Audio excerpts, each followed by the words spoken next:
take one.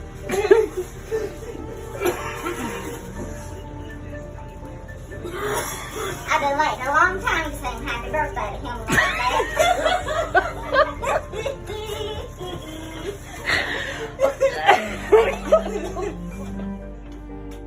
Lord, thank you for this night you've given us. Thank you for just the fellowship we get to come and have with you, Father God. Lord, we ask that you just be with our speaker right now as she gives us part of your word, Lord, her testimony, and just give her the strength, Lord, the wisdom, and your peace and knowledge, Lord, Father God, as she speaks to us tonight. Lord God, just give us a good rest of the week as kids start school, and just help us be better for you and shine bright for you. In Jesus' name I pray. Okay, thank you. Yes, ma'am.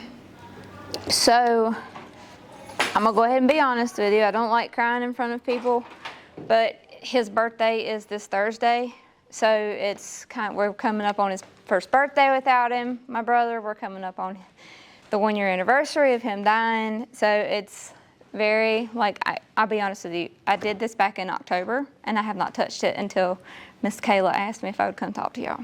So then I was like, okay, it's the Lord's time for me to pick it up and crawl out the trenches, and now I can give my story. So, that being said, in John 10:10, Jesus is talking to the Jews and the Pharisees, and he says, the thief's purpose is to steal and kill and destroy. My purpose is to give them a rich and satisfying life. So moving on from this point, I don't think there's going to be a problem for many of y'all being, rude, hateful, whatever. When I talked to the other group, I didn't know one of the little kids I know in there likes to make rude remarks. So just be aware of people's feelings. You don't want to be the reason that someone's distracted. Lord may be getting their attention. We don't want to be a distraction. Or you don't want to be distracted if it's something you need to be. Plus, some things that are said, it's a very sensitive topic, of course, for me, and probably for some of y'all sitting in here. I'm pretty sure everybody probably knows an addict or two. So keep that in mind. No rude, derogatory comments.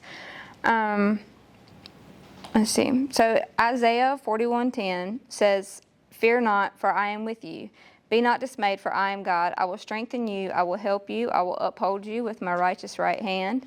And as I'm sure you know by now, I'm here to talk to you about addiction, how you can fall into addiction, how to encourage addicts that you may have in your family, or friends. I don't know how many of you go to public school, private school, homeschool, I don't know. But even in private school, the private school that we were in before we pulled out, there was a little boy that he was falling into addiction, and 3 kids come up to me and told me, hey, I have addiction and you didn't know it. And we still talk to this day about it. So we'll cover that in a minute, but I'm going to give you a little bit of addiction, a little bit of how easy it is to fall into it, because it's extremely easy. How to encourage the addicts with godly love and godly encouragement. And a little bit of my testimony since September 14th of last year. So, like I said, in John 10:10, it shows us that Satan comes to steal and destroy. A few chapters later, John 14, he tells us that if we have God and his salvation, we have everything we will ever need. Nothing can satisfy like Jesus does. My brother, Lucas Knight, or some of y'all may even know him as Pokey. I knew him as Bubba. The rest of the world knew him as Pokey. He was the best big brother a little sister could ask for, until addiction turned him into a stranger. We were 8 years apart in age. We were raised by a single mother. He did everything he could to make sure the voids in my life were filled, and that I didn't have, because we were technically half siblings. So he made sure my dad, the voids were filled. He did everything he could. Between him and our grandpa, I never missed out on a father figure. My brother was my first hero, the first man I had in my life. He could do no wrong in my eyes, and still sometimes I have to remind myself that, he was a drug addict. Our grandpa was a truck driver, so we were raised to show respect to drivers. We both grew up with a love for big trucks. All my brother ever wanted to do was drive a big truck. From the time he started talking, it was, I'm going to drive a big truck. I'm going to drive a big truck. And as soon as he Well, he grew to love Peterbilts. His favorite was a square-nosed Peterbilt. It's what he called sitting low and loud. They rattle in the gearbox when the Jake brakes were hit. We lived by the saying, black smoke matters and hammer down, bring her home. Pokey did nothing but drive trucks. This is all he ever knew. He got his CDL endorsements for dump trucks at 18 and was driving dump trucks when he graduated high school. He drove dump trucks until he was 21, where he got his CDL endorsements to go over the road or long haul truck driving. I knew, like, Rachel was like, people may not know what over the road means, over the road, long haul truck driving, either way. He had a bright future ahead of him before he was introduced to drugs, and they took over his life. So September the 14th, 2024, he lost his battle to drugs. September 22nd, 2024, we watched the casket close on him and him take his final ride on a big truck to his final resting place.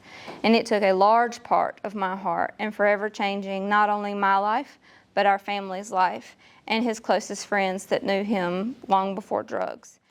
Got it, man. Break 19, break 19. Stand by for a moment of silence for driver's last call. How about you, Pokey? How about you, Pokey? You got your ears on, son? This is the last call for Lucas Brandon Knight Sr., better known and forever known as Pokey. Driver, you left us September the 14th. Your wings was ready, but our hearts was not. But we appreciate every mile, every long day, every night.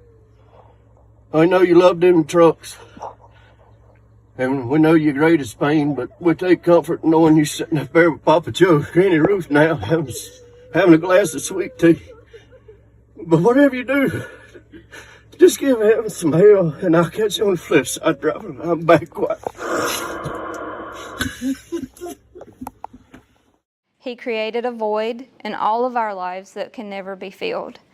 And I'm begging you to think, to open your mind, to open your heart, block out the world for the next however long this takes, and just think, is this what you want for yourself, for your family, for your friends? Because it is an unexplainable pain that we will never get over. It is an unexplainable. They talk about grief, and grief when you lose a grandparent is one thing, but grief when you lose somebody like that it's something that you'll carry forever. So block out the world and think, is this what you want for your life? And is it something you want for your friends' lives? Because you never know what you might could do or how you might could prevent a friend from falling in this path of destruction. I call it a path of destruction. There is no other way of, it is. It's a path of destruction. So let's talk about what addiction is, because I know a lot of people say, well, it's a choice. Biologically, it's not, but the first choice is. So what is addiction? Addiction is medically defined as a strong physical or psychological need or urge to use something, physical or psychological dependence on a substance, even if you know it can cause harm to you. Addiction is not restricted to drugs. Addiction can be anything you feel the need, that like you have to have that as part of your daily life. You cannot make it through that day without that thing, without that substance, without whatever it may be. This includes alcohol, nicotine, vaping, etc. Alcohol is the number one most abused substance in America. In 2022, roughly 176,975,000 kids, 12 to 18, were already abusing alcohol. Close to 200 million kids, probably most of y'all's age. In the same year, roughly 28 million people 18 and older were abusing alcohol. Alcoholism can start very easily, and it isn't seen a problem like drugs are. Like people think, oh, it's just drinking. Well, no, drinking will kill you too. Not as fast. Social drinking, that's most of the time how alcoholism starts, having a beer or a drink here and there with your friends. And, and for some people they can do that, and that's exactly what it is, and it stops there. But for some, it doesn't. It's a beer here and there, and then it turns into, well, I gotta have it at home. And then it turns into, I gotta have it all the time. Like, I get home and I gotta have that, or I go to work and I gotta have it. And my biological father actually died from alcoholism. His liver started shutting down because alcohol attacks your liver physically. And then after roughly 2 years of liver treatments, his heart finally gave out and he had a heart attack and he died, all because of alcohol. Drugs drugs kill fast. Alcohol kills slowly. The second most abused substance in America is nicotine. Dip, chew, cigarettes, cigars, vaping, etc. In 2022, roughly 27% of middle and high school kids, so again, that 12 to 18-year-old range of kids, reported they were already smoking or using nicotine. Vaping is a substance most users don't even consider harmful. I had a kid tell me, oh, it don't matter, it's just vaping, it's just air. No, it's not. Vapes contain more toxins than one cigarette does. And no, I'm not telling you to smoke. Cigarettes are just as bad. But I'm just saying, like, a lot of people are like, oh, it's just vaping. No. That one vape contains the equivalent of 20 cigarettes. And the toxins they use, it's not the same chemicals used in vapes as it is to make cigarettes. Both are toxic, but vaping is more harmful to your lungs than smoking. You can get what they call popcorn lung. You fight bronchitis. You fight all types of things that will prevent you from breathing. Eventually, you will seriously have really bad issues with your lungs. Fun fact, or whatever you want to call it, you can even become addicted to electronic devices. Adults too. Phones, tablets, video games, etc. Another major addiction problem in America, social media. 70% of teens in America report having a problem with social media use.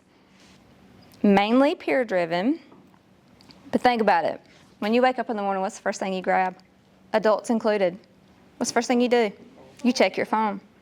First thing I do, I roll over, grab my phone, I get up, I look to see who's texted me, I walk around, I get my watch, I put it on. The other day, no kidding, I left my watch at home for the first time in 3 years. Like, I've had this thing on my arm for 3 years, and I was like, what am I supposed to do without it now? Like, how am I supposed to know people are texting me when I'm swimming or I'm in the pool or I'm laying out or whatever, you know? How am I supposed to know people are texting me?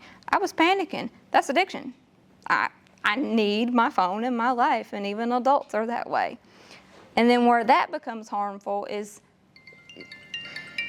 that's my daughter calling. That's where it becomes harmful. It's distraction.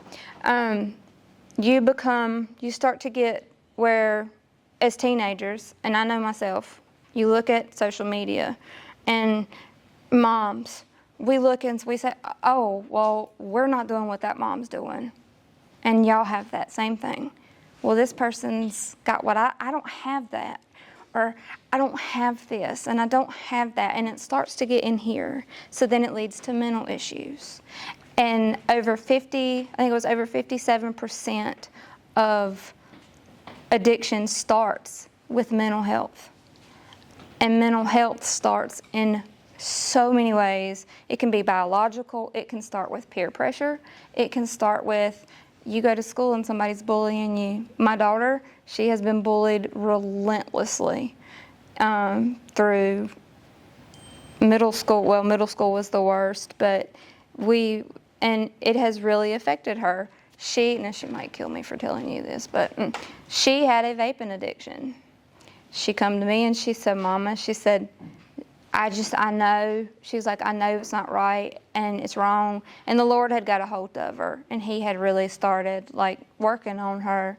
But then another thing where social media and electronics come into play is the things, and I'm not gonna directly say it, but inappropriate things you can see and watch on the internet. That can become an addiction very fast. I actually had a child at a private Christian school come up to me when I was done talking, and he was like, Miss Liv, because I tell kids to call me Liv, I have an addiction to that. And I was like, you're 12. And he said, uh-huh. And I was like, okay, let's get you help, because I always like to be a safe place. You don't deserve judgment. You don't deserve any of that. Addicts don't at all. But, okay, there is 5 steps to reaching the medical diagnosis of addict, or now we know how like some words are derogatory words. Addict, some people consider derogatory. My brother was an addict. I will continue to say addict. But some people call it substance abuser or substance use disorder. Depends on if you want to follow, whatever. You are considered an addict when you become, like I said, physically, mentally, emotionally dependent on that substance. So that day when I left my watch at home, and I was like, all day long, I was like, man, if I had my watch, I wouldn't have missed that phone call. Or man, if I had my watch on, I wouldn't have missed that, That was an addiction. I was going crazy because I didn't have my watch with me. Or, if I walk out of the bedroom to go fix coffee and I'm like, oh, didn't get my cell phone, I go back for it. And I'm like, addiction. So it's not just kids. It's adults too. We do it too. We mess up. We may not want y'all to know we mess up as your parents, but we do. We do. But once you become an addict to a substance, let's go back to substances off electronics. Once you become an addict to those substances, vaping, alcohol, drugs, whatever it may be, once you are an addict and you have that substance abuse disorder, you will require professional help to come off of it. I had talked to, in my church, we have several recovering addicts. We have one guy, 2 years ago, he got up and he was testifying, and 2 years ago, he was like, I was slinging dope.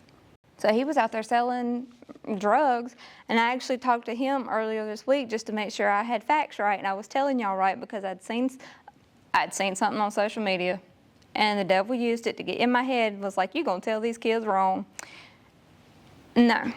So I seen this guy on, I think it was TikTok or Facebook, and he was like, if you get saved, your addiction will instantly go away. Instantly go away. And I was like, how? Because you have to have that physical help. You have to have, it takes a toll on your body. And so, especially depending on how long you've been doing it. So I asked this guy, I was like, hey Kev, I was like, is this true? Does it really just go away once you get saved? And he was like, no. He's like, he's heard of it once or twice, very rarely. But for most people, you still have to do the process. Yes, you get saved, you get Jesus, and you get Jesus in your heart, and the urge to use changes, and you get that urge that you want to change, but you still got to have that help.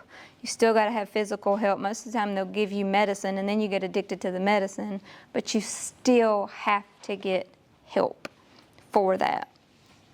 So, let me see. All right, and this is why being very careful with your decisions, keeping your eyes on God, like I said, keeping Him in your heart, keeping your eyes focused on Him, and having godly friends around you is very important, because you can slip into addiction,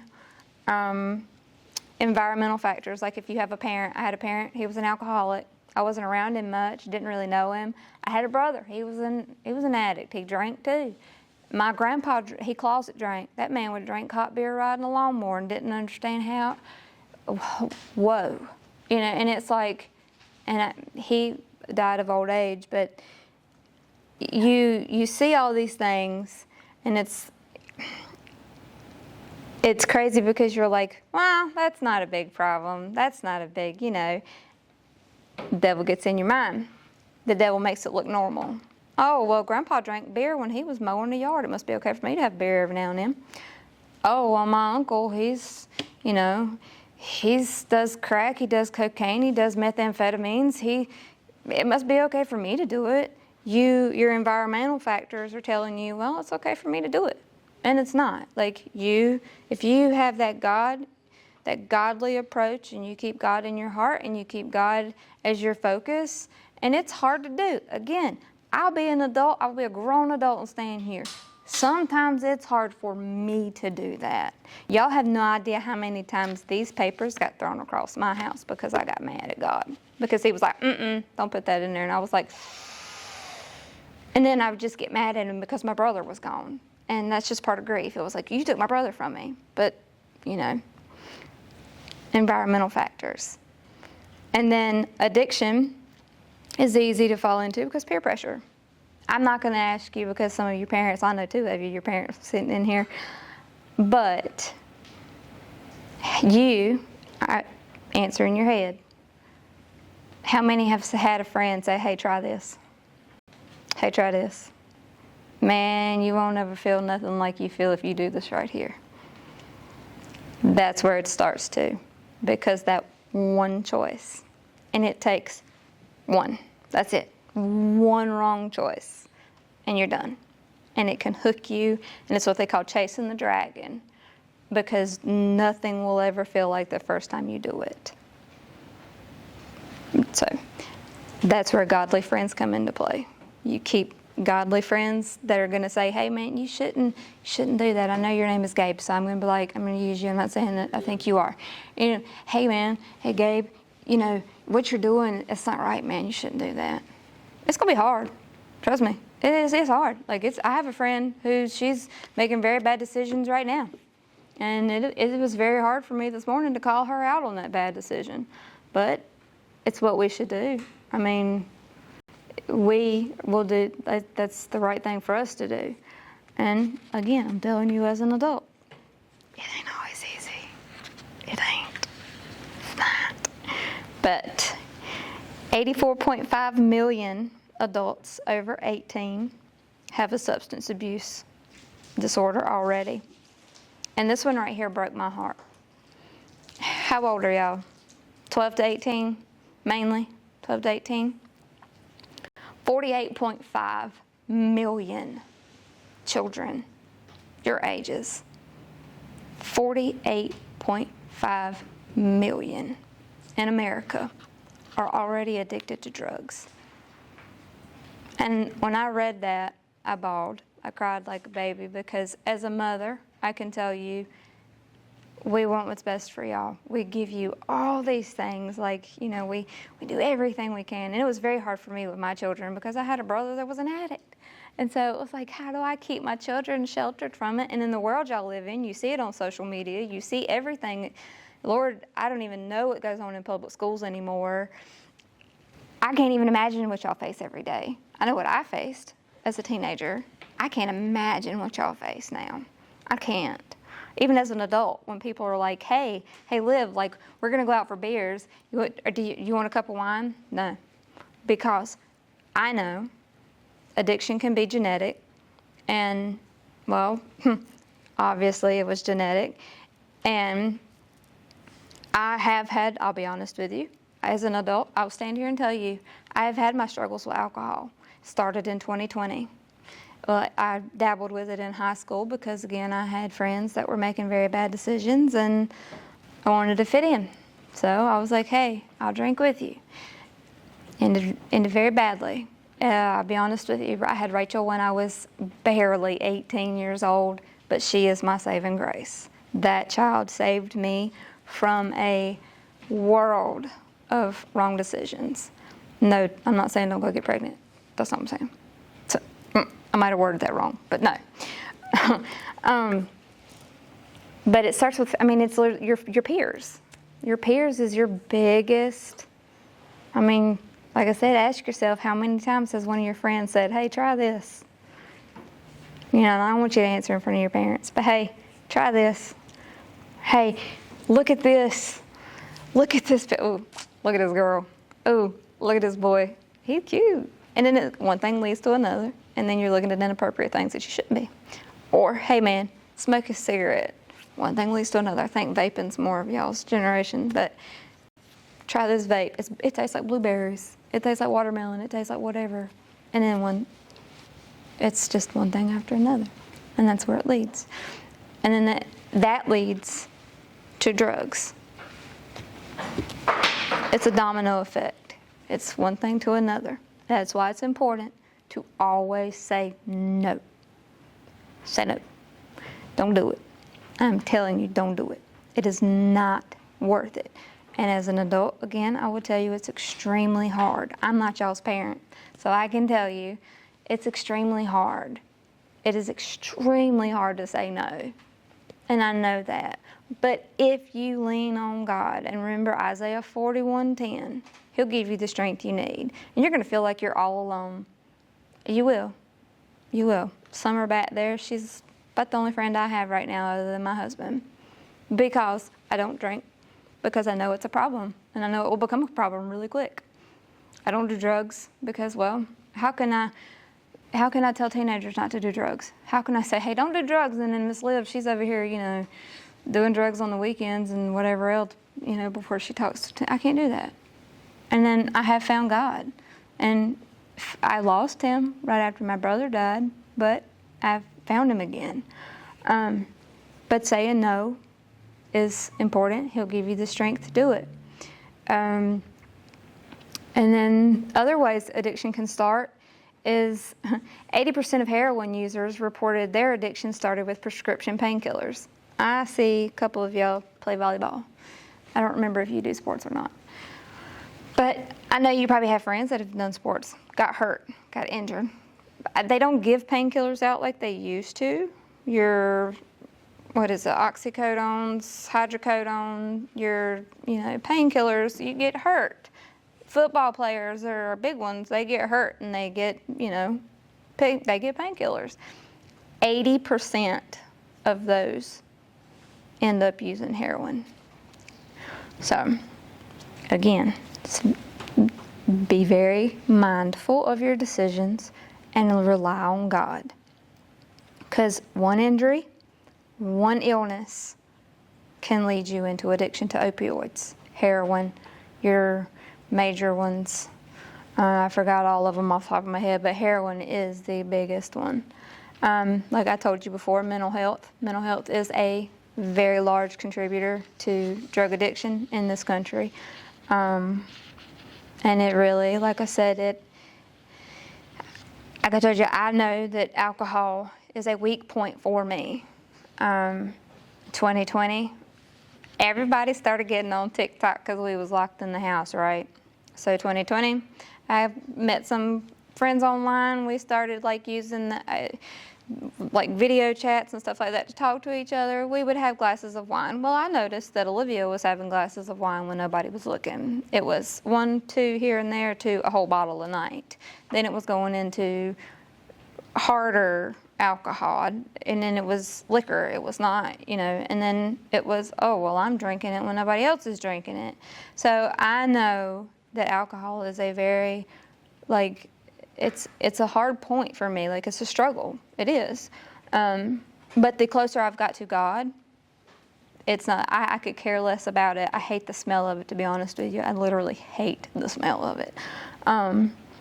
But it's a life I didn't want for my children, because my earliest memories are my biological father being drunk and beating my mama. So it's something I never wanted for my children. I never did it in front of my children, and I don't allow anybody to drink in front of my children. And it was hard for me with my brother, because I was like, how do you keep it away? But there again, I should have said no. I should have said, you're not making right choices, you can't be around my kids. I didn't do that. But God is bigger than any substance that you can even remotely use. He will satisfy you. And it may not be, I understand, this generation, it's instant gratification. Cell phone in hand, you can get whatever you want, just like that. Amazon, 2 days. Walmart, same day. Instant gratification. God may not give you that satisfaction you're looking for, that day. He'll give it to you when you're ready, when it's His time. Not your time, His time. And again, that was a hard one too, waiting on that to show up. I gave up on him. I gave up on him with my brother and fixing his addiction. I gave up on him. But my brother's addiction went from, he started pot to cocaine to crack and then meth. And it all started with one person. One person.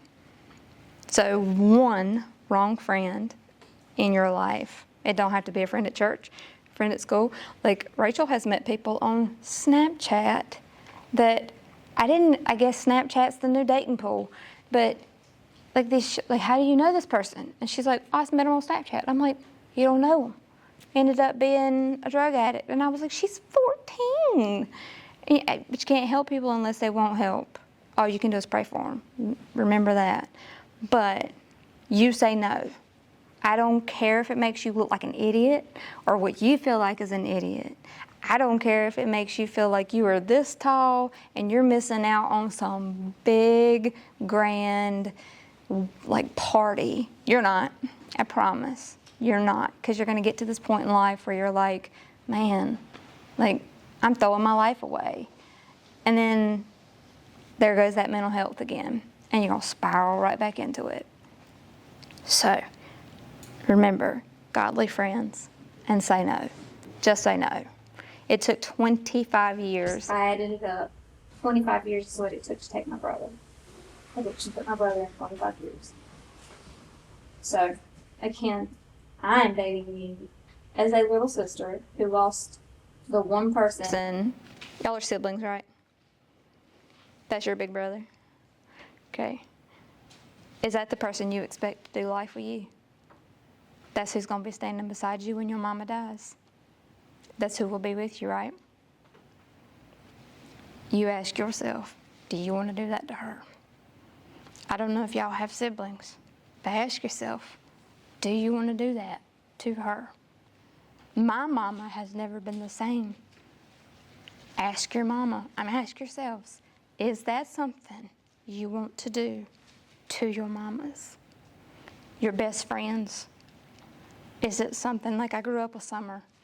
She has been affected by losing my brother. Ask yourselves, is it really worth it? Like, no high is.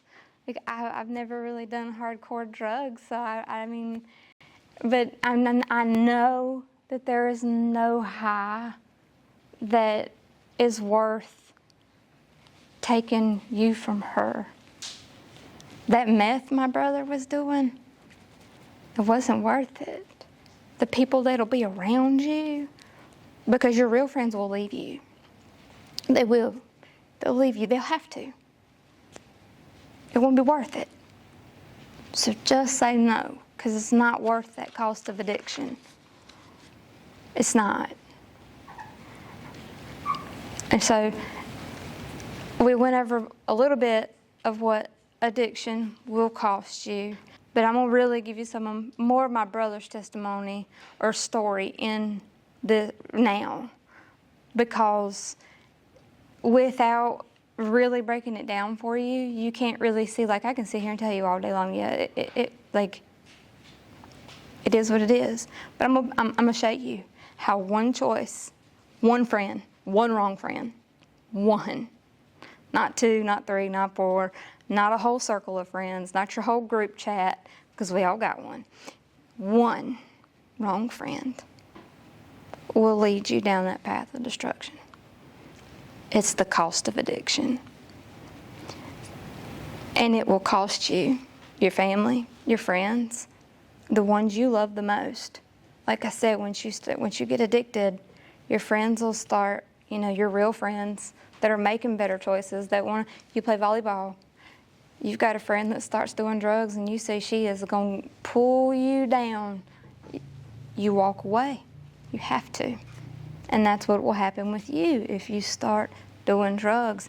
Your friends, your family will slowly have to start pulling away, because addicts will drain you.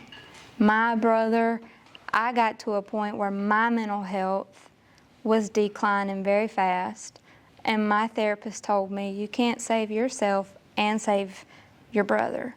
So it come to a point where I had to choose between helping myself and for my kids and my family, or helping my brother. And that was the hardest choice I've ever had to make. Because y'all are not as far apart as me and Lucas were, but if you're like mine, you fight. I'm sure they fight. Yeah, okay. If y'all have siblings, I'm sure you fight. You know, you mine do.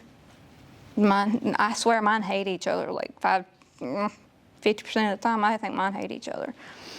Me and my brother never fought. We were like, where we were so far apart, he was more that father figure for me. So when I tell you, it is so painful, and it's a slow process of addiction, watching it take this person that you loved. And I have pictures I'll show you at the end of my brother, and you can see he had the biggest personality.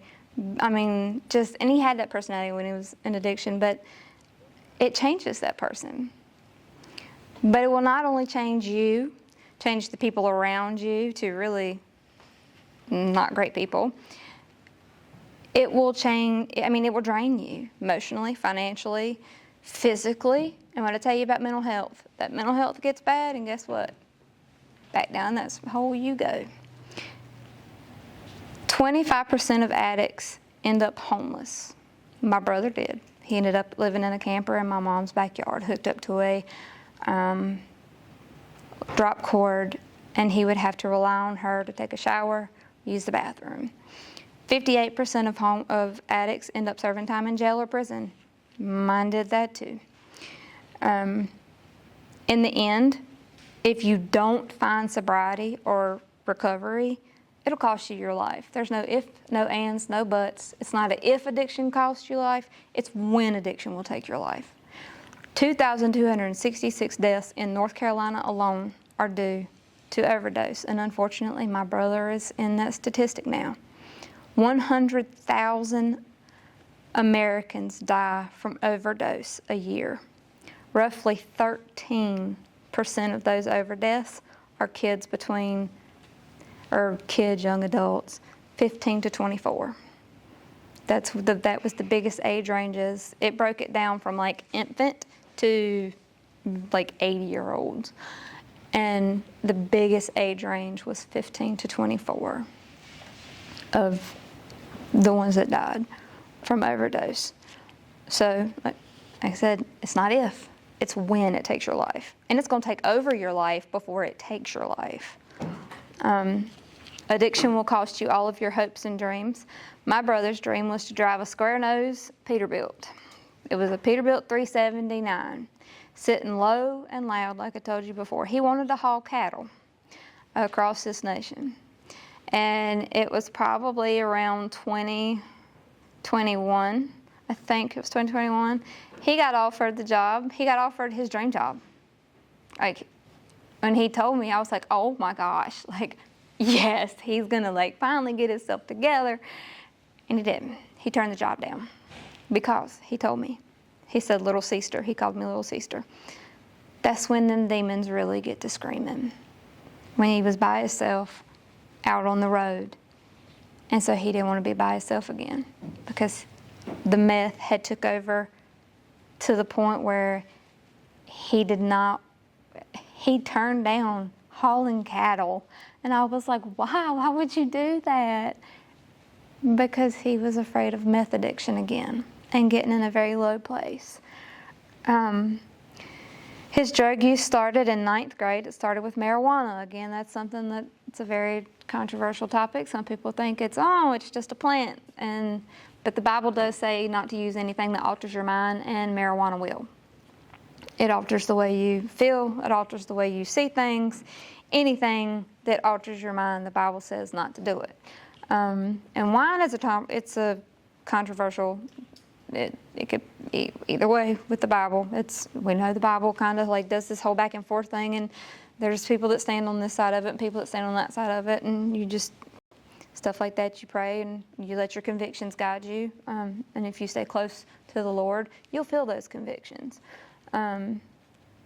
But in 2003, he graduated high school in '99, so he was already driving dump trucks.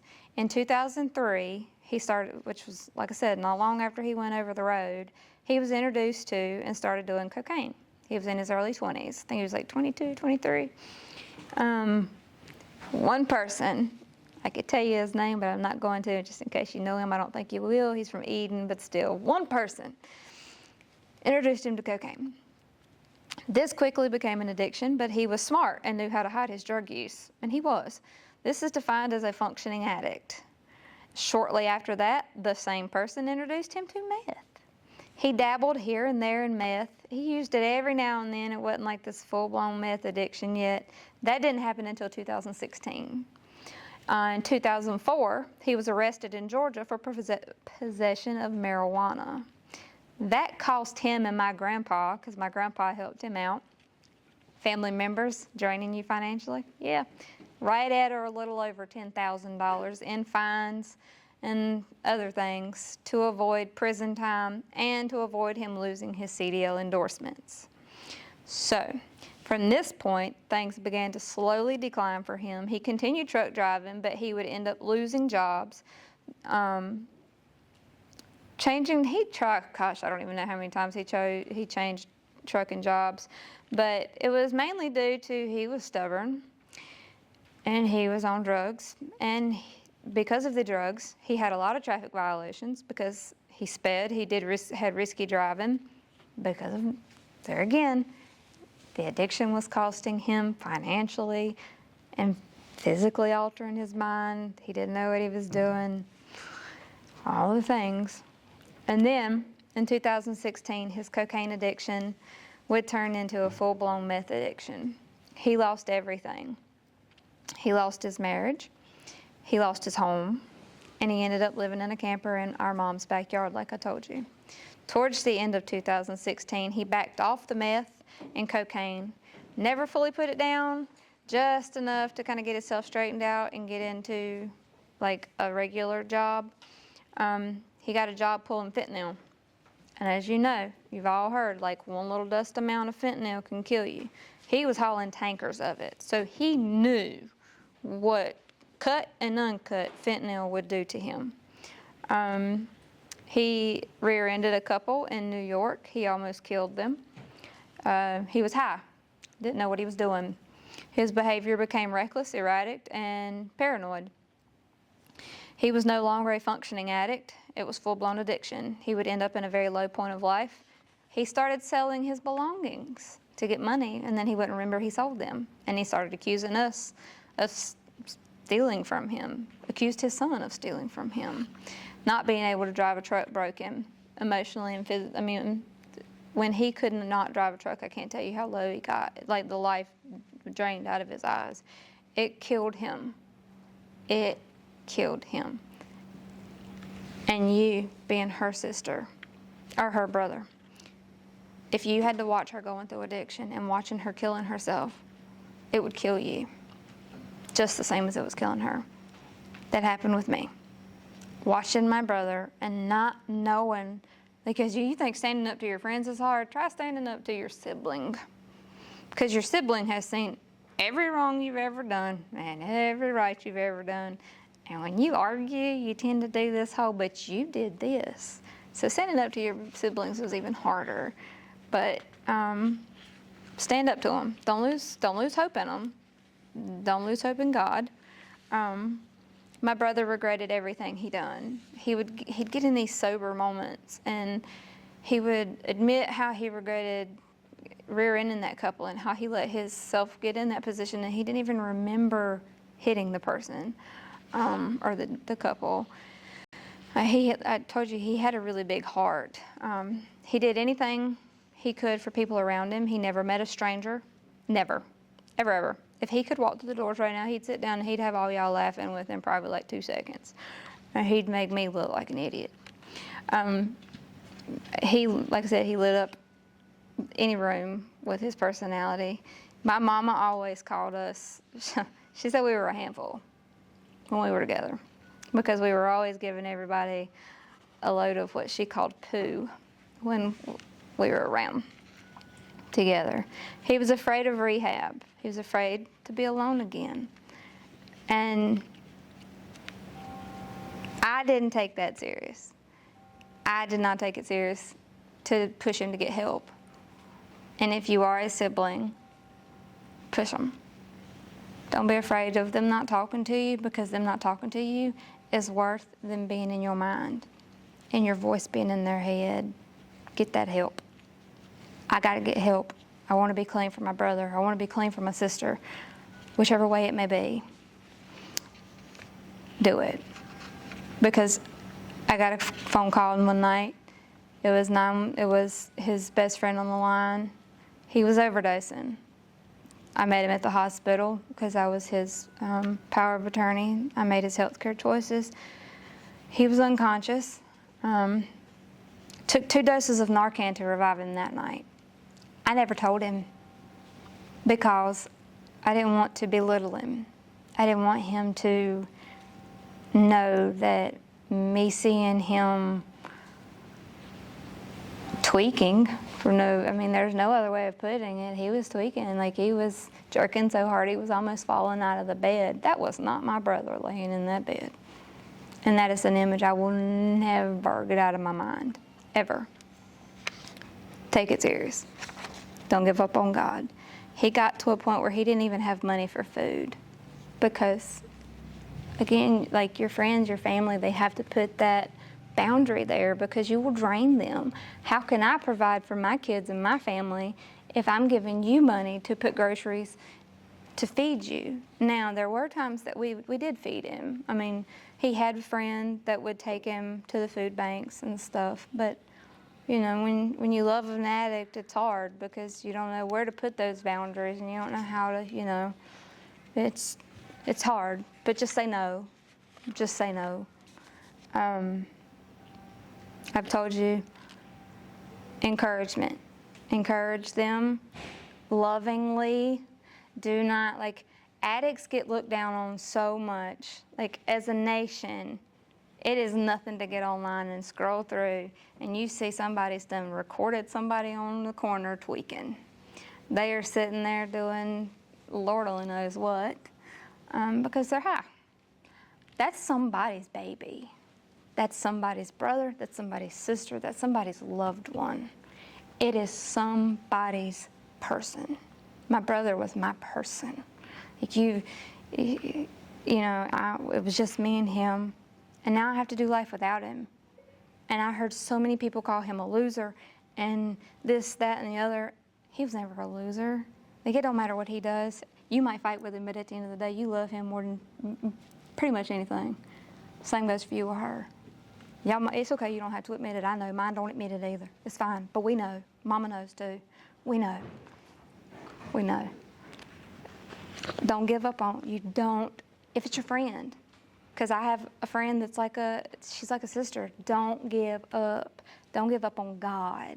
And I'm going to skip over a little bit just so I can get to the main part, is my testimony. You're sitting here on a Sunday night, so I'm guessing you're probably raised like me with drugged church. I know some of the adults have probably heard that we were drugged. We had a drug problem. We were drugged. I was drugged to a Baptist church. And I'm talking about old school Baptist, okay? Skirts to the knee, old school Baptist. Almost Mormons. Sunday morning, Sunday night, Wednesday night. It don't matter. You're going to hear the preachers say it, Sunday school teachers, special speakers. Y'all going to hear about preaching, and you're going to hear that, yes, God will forgive you. Yes, God will be there. But until you are in the thick of it, in the mess, you're never going to see it.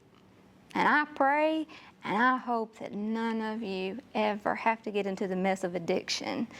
There's going to be messes in life because God cannot give you a message without a mess. I would not have this message if it was not for the mess that I've been in. When Lucas died in September, I threw myself into, it was Red Ribbon Week, and I was going to speak for the private school that William was in. And I threw myself into it. Didn't think about, okay, yeah, I knew everything happened for a reason. Like before my brother died, I lived by everything happens for a reason. Everything does happen for a reason. He does have a reason for it. And I know that. We know that. We've read the Bible. We know the Bible. If not, find one of your youth leaders and find me. We will educate you on the Bible. But I had never been, I thought I'd been hurt, and I thought I'd been broken, and I thought I'd been this. But boy, was I wrong. When I took the time and it finally hit me, I was mad at God. And some Baptist preachers will tell you that and it's nothing against the denomination, I still go to a Baptist church. You can be mad at God. You get mad at your mama when she gets on to you, don't you? Don't you? All of you do. You get mad at your mama. Mine get mad at me all the time. You get mad at your daddy. No different with God. You can get mad at him, you just can't stay there. You don't stay mad at your mama. You don't stay mad at your daddy. It's no different. No different. It is no different. Except it took me a little bit too long. I stayed in that place a little bit too long, being mad at him. The church that we were going to, I was told that I was not handling my brother's death in a godly way. That didn't end very well. I don't go to the church there anymore for a reason. I ended up out of church, not praying, very mad at God. I was very backslidden, doing whatever. I wanted nothing to do with God. I felt him sitting over there. You know, he was over there. He was, hey, I'm still here, Holmes. What's up? I'm still over here. And I'm like, no. I would literally be washing dishes and he'd be like, no, I'm not talking to you today. And I'd turn around and start washing dishes. And my kids were like, are you okay? No, I was not. I was not okay. I finally started therapy. And I know some people are like, oh, therapy. Oh. If I hadn't have, it would have been bad. I ended up trying to kill myself because of my brother. Addiction will cost you and your family and friends. My husband works third. I kissed him goodnight. I kissed him bye, shut the door, tucked my kids in, made sure they all knew I loved them, and that was going to be the night. I didn't want to be here anymore if it meant I had to do this without my brother. Because this pain that you feel, that I feel, God's still working on that. And I'm thankful that I woke up the next day. Because I would have left my 4 beautiful children, my husband, and my mama would have had to bury another child. Don't give up on yourself. We're going to walk away from the addict for a minute and talk about you. Don't give up on yourself. If you find yourself in a place where you're like, man, Liv, you don't know what I've done, it don't matter. It don't matter. Because you know what? Our God, I'll be honest with you, the people that were surrounding my brother's death, I've had death threats. 4 since my brother died. They wanted my mouth to be shut because I was talking to detectives. Still am. Very boldly, I will boldly say I am still fighting because the circumstances with my brother's death, things don't add up. Don't give up on yourself. One of the people in my brother's the circle with the drug dealers that were around his death, they're a devil worshiper. Shaman, whatever, I don't know. I'm not even going to research it, okay? They worship the devil. When he said he wanted my mouth to shut, I said, okay, that's fine. But let me tell you something. My God, and I hope he's y'all's God, he done conquered the devil. You can come after me all you want to, but honey, you can't get me. And I hope y'all can say that too. Because even though I lost sight of him, and I knew he was standing in the corner, he'd be standing in that corner, and I didn't want to talk to him. It didn't matter that I had tried to kill myself. It didn't matter that I had literally looked over my shoulder at him, I don't know how many times, and said, I'm not talking to you today. I don't want to talk to you. I don't want anything to do with you. You took my person. You took my rock. Because growing up, all I had was my mama, my brother, and my grandparents. And I was so angry that he took my brother. But it didn't matter. It did not matter. We tried a new church, loved the new church. Pastor knew what was going on before we come in. It took 3 services, and I was on the altar. I knew I had to rededicate my life. I know some denominations believe in losing salvation. I don't.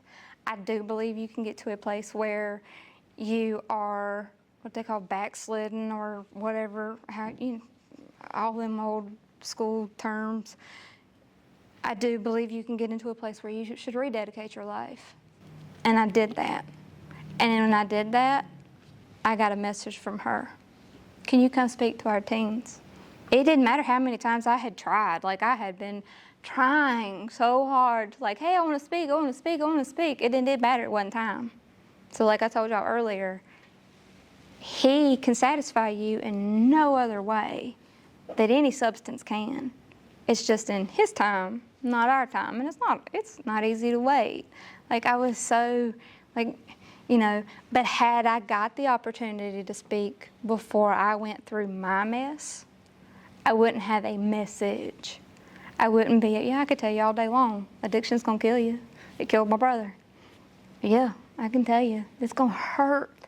That person that's supposed to be with me when my mama dies is not there anymore. I have a husband and I have kids, but it's not your sibling, because I'm assuming that's your girlfriend. Okay. You love her, but not like you love her. And she might, if your mama died today, tomorrow, God forbid, please don't. I'd be so mad at myself for even saying it, so don't. It wouldn't be the same as having her beside you. And as a grown-up, that's even harder, because now I'm not going to have that. When you get mad at your mama, or when y'all do, she's doing something crazy. And Kayla, don't look. When she's doing something crazy, y'all can talk to each other. Oh, gosh, what is wrong with her now? Mine do it. Mine do. And me and my brother do it. I could show you text messages now where, what's wrong with mama today? She's your mama today. But now I don't have that. And I'm begging y'all to say no. And I'm begging you, if you do not have God in your heart, or you are headed down that path of destruction, you're tap dancing towards addiction, you've got friends, I know you do. If you're in public and you've got friends testing you. I'm begging you, take a stand and say no. Do it for your mama, do it for your sister, do it for your brother, do it for your best friend that's like your sister. You're worth it. Every single one of you sitting in here, I see you. God has a purpose for you, and you're going to go through your messes. I promise you're going to go through messes, and it's going to really be crappy. It's going to be so bad. It's going to suck so bad. It's going to suck. But I promise he's going to turn those messes into messages. I was 17 years old when I found out I was pregnant with my daughter. Now I can stand here and tell you, please don't follow my example, but I can tell you that if it had not been for her, I would probably be dead by now. And it wouldn't be only my brother, it would be me. God will turn every single thing you go through into something good. I promise. Give him time. Don't give up on him. I gave up on him. I didn't want to talk, like I said, I got mad at him. I'm the crazy woman that's washing dishes. I'm not talking to you today. We're not talking today. Sat in church, felt nothing. Because the people around me, they were just like, you're not handling it the right way. It matters who you have around you. It matters the opinions you're hearing.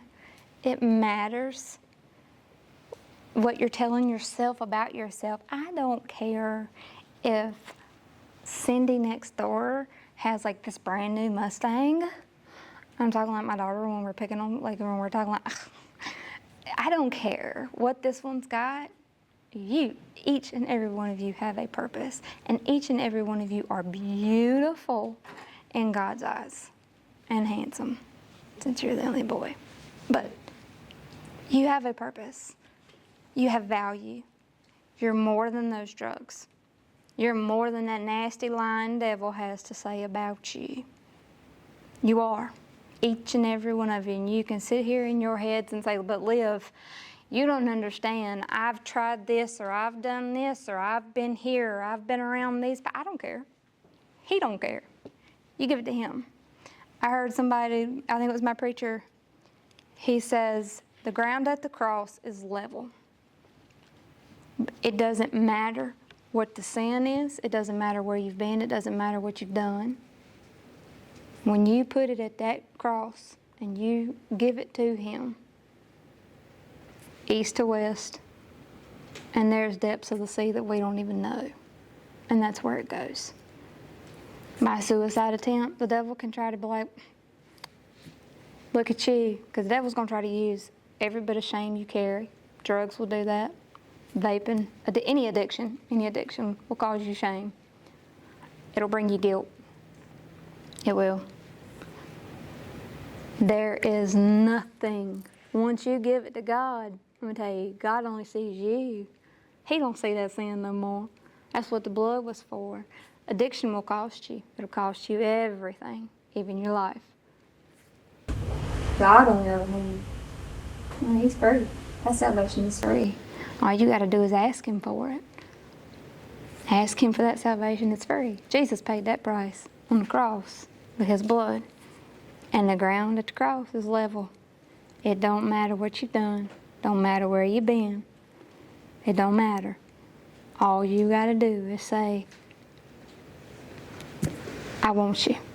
Please come into my heart. And if you are sitting here and you have gotten saved and you're like, man, maybe I'm not where I'm supposed to be, find one of these youth leaders. Get right. You never know. I went to bed September 13th and I did not know. I couldn't sleep that night. It was very weird. I couldn't sleep that night. I didn't fall asleep till I think it was 12:45.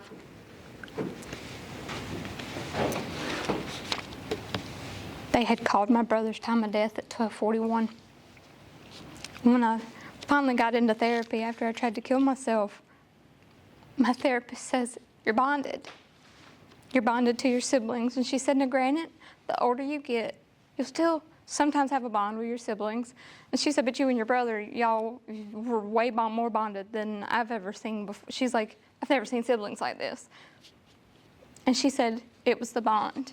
I was miserable for 2 hours. They got stopped. The drug dealer that he was with, they got stopped at 8:30 in Eden, around Douglas Elementary School. And he swallowed drugs. The drugs were not in his blood. They were in his stomach. He was trying to get clean. He was. And that's why it's so important to keep good people around you that'll tell you, hey, man, don't do that. She got charges that night for drug paraphernalia, which is the stuff you use to do drugs. My brother never shared drug paraphernalia. He would teach me and my children when they would get older. If you're gonna do it, do it with me, or if you're not gonna do it with me, don't share, because that's how you get stuff. He talked about watching people be given drugs, but his high was more important than doing what was right. There again, staying in a godly way. I know you get mad at your mamas and your daddies for dragging you to church. I was a teenager, I remember. And sometimes I'm like, I do not want to go to church this morning. But most of the time, those mornings are when you find what you need the most. So I am begging you, if you know an addict, if you have a friend in your life, if you yourself are tap dancing towards that path, get help. There are ways and I hope the adults in this room don't get mad at me. I got in trouble for doing this last time. There are ways to get anonymous help. There's one, I've got phone numbers that you can text them. And because I don't know, I hate talking on the phone. I'd rather text. Just me and her, we send voice notes back and forth all day long. We never talk. Me and Summer. So you can text them and you stay completely anonymous. It's available 24/7. It is. I'm begging you, and I skipped over half that. I just winged it. Y'all, I can't even talk. I've got a piece of paper for y'all. It's got QR codes on it. It's got a little thing up here, prayer request. If you yourself are going through addiction, or headed to addiction, even remotely scared that you're headed that way, I don't want your name. I don't want any personal information. If you have a friend, I don't want personal information. Just let me know. Hey, I've got a jar somewhere. I don't know if I brought it out here. If not, just fold it and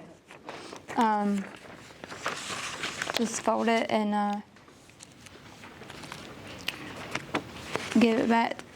Just put it up here. Nobody will see them. I'm not going to open it till I get home.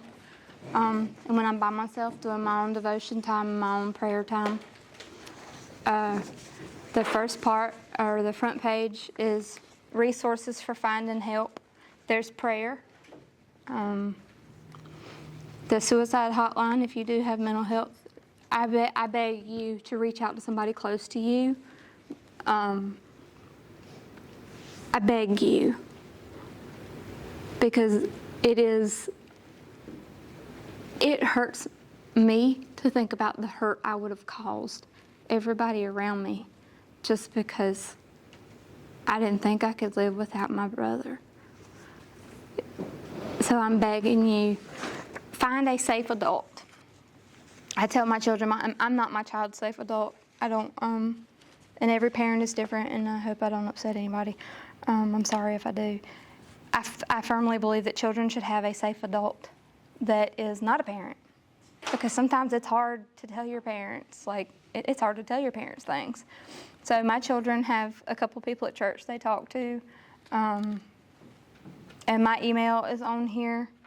It's on the front. My Facebook is on the back. My Facebook group, my Instagram, my TikTok, and there's 2 email addresses. I will be a safe place. I will tell your parents you reached out to me, but I will not tell them what you've told me unless I need to. If I think you need help, immediately, I'm going to tell your mama, because I expect the adults that my children talk to, I'm going to ask you, mama, too, mama, daddy, hey, is it cool if they talk to me? I keep everything in writing. I don't do phone calls because we keep it in writing. That way, what's said there's record of what's being said. And if you do need help and you're scared to tell your parents, you can email me. I will help you talk to your parents, and I will try my best to help you find the help you need, because your life is not worth it. Losing your sibling is not worth it. Losing your best friend is not worth it. It's not. So find somebody you trust. Let God in. Don't be like Liv and be like, I'm not talking to you today. Let him in. Let him have your heart, and let him move in your life. Because let me tell you, once I did all that, I was baptized when I was 9 years old. I've been baptized. Last month I got baptized again, and it was nowhere near the same. I think I might have shouted like one of them old Baptists that I talked about. I come up whoo, that was off of me. Y'all can have that too. I think that's about it. I have Bible verses if you want them that are encouraging. if you have somebody or you just like to study biblical stuff, I do have Bible verses. I'll give them to you in case later on down the road and if you get home and you're like, hey, I forgot something to tell me. I forgot to tell Liv to, hey, pray for somebody. You email me. You shoot me an email, let me know. Send it to me on Facebook, whatever, you know. Might take me a little bit of time to get back to you, but I will. I promise I'll get back to you. But don't let anybody or yourself get so far gone that you lose hope. I did. And in Thessalonians it tells you that, I think it's Thessalonians and maybe Galatians, that it tells you that don't grow weary, that you will find rewards if you don't grow weary. Don't give up. Don't give up on yourself. Don't give up on your friend, your sister, your brother, your cousin, your aunt, your mama. I had a kid tell me, hey, my daddy's an alcoholic. And I'm like, wow, we're in a Christian school. Okay, it's going to happen. It's in churches, it's in schools, it's everywhere. It's going to happen. It's going to run into, more than you know. And I'm going to show you, just real quick. I know it's like really late. If I can get it on. It's been off the charger for a couple days. Y'all, I bought a MacBook because I've lived off of Apple. And I was like, hey, I'm going to get me a MacBook. Nope. I went back to my good old HP. I don't know if you can see it or not. This is my brother. This is him, me and him in 2024. He had just started cocaine, dabbling in the cocaine. And you can see how bubbly, and you can see how big he is, and how, he was like, I don't know if you ever met my brother. He was 6'5", and and he was big, wasn't he? He was stout, He used to have to come to the school for me. I'd be like, hey, Velva, this boy at school, and he'd be like, I'll be there. And then Ronnie Webster, and if y'all went to meet Michael, you know Ronnie Webster, most of you do. He'd let him in through his door, and he'd say, this is him on my wedding day. He did not like my husband at the time. This was 2013. He was still doing cocaine, dabbling in, but our mama was to the side. I cropped her out because I wanted a picture of just me and him years ago. But she was like, y'all two behave. Never. No, it's not going to happen. We didn't do that together.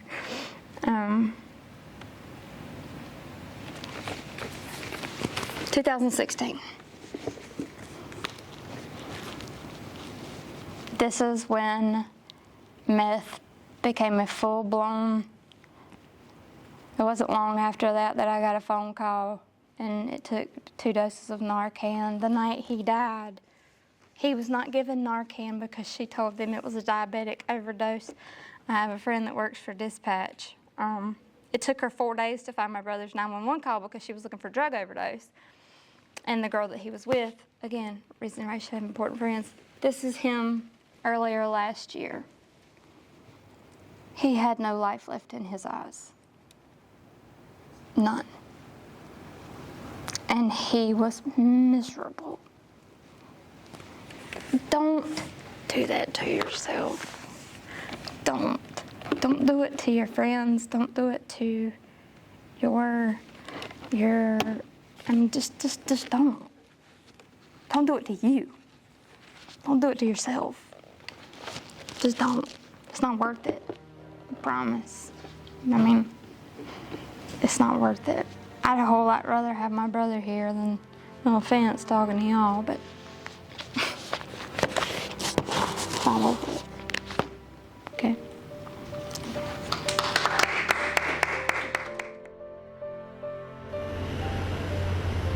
And just like that, he's gone.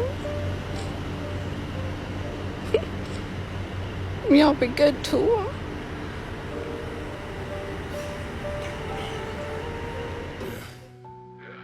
This is for the nights you thought you'd never see the sun again. For the battles nobody knew you were fighting. But you kept going. I've been going toe